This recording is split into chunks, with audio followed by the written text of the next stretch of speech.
जड़वा के दिनवा में आईनी गावनवा बालमु मोरेना माने हमारो कहनवा बालमु मोरेना।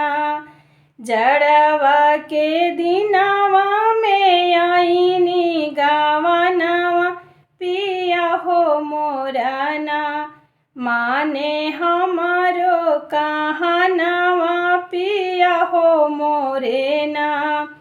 हम सुती से जिया बालमु उठे रतिया काई हो दे लेना। सब घरवा के कमावा काई हो दे लेना। सब घरवा के कमावा काई हो दे लेना। झांकी झुकी आइले केवड़िया बाना कइले माजे हो लगले ना। पिया आंगन में बरतनवा माजे हो लगले ना। पिया आंगन में बरतनवा माजे हो लगले ना। छोटकी नदिया हो बड़ी रगरिया करे हो लगली ना। उहो हमसे झगड़वा करे हो लगली ना। ननद हमसे झगड़वा करे हो लगली ना। जाहूँ तूहू ननद हो करबू झगड़वा भेजै हो देबो ना। ननद तहके ससुरवा भेजै हो देबो ना। जाहूँ तूहू भौजी हो भेजबू ससुरवा तोहर गर्मी ना।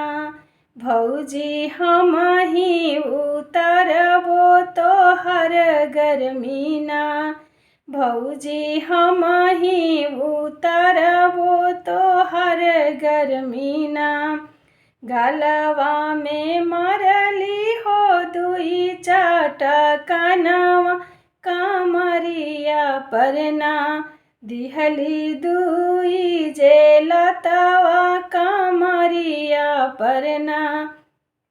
झोटवा पकड़ी ननद गिरवाली आंगनवा चाली हो गईली ना। ननद अपना ससुरवा चाली हो गईली ना।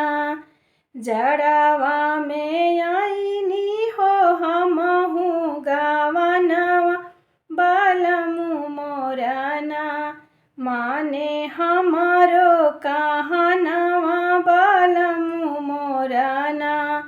हमारो जे सासु हो बड़ी रगरिया खोजे हो लगली ना। सासु हमसे रगरवा खोजे हो लगली ना।